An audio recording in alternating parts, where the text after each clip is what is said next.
uvimba wakusasa nje sewuphathelwe nguSamkele Kayise weendaba ze-SABC eBonelkopo.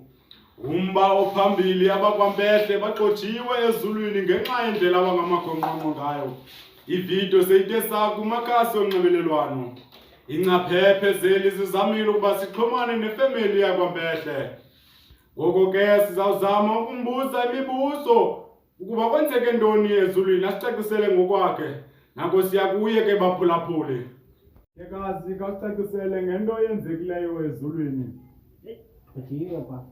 Uxotshwe ngubani namhlekazi? Kodwa ngamfo uYesu akamntwana kuthiwa nguYobi. Uyazi njani mhlekazi ukuba nguYobi lona? Kaloku ndibona amathanda phaa kuYobi kaloku wayenamathumba kumna kwam. Nizivele ke baphulaphuli ngento eyenzekileyo ezulwini.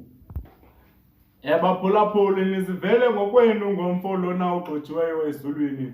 Umba olandelayo nizawuphathelwa nguAnethemba Khanzi weendaba ze-SABC enkanini. Itikoloshi was apparently arrested for stealing a man for 5. NdinguAnethemba Khanzi kwiindaba ze-SABC ndisenkanini.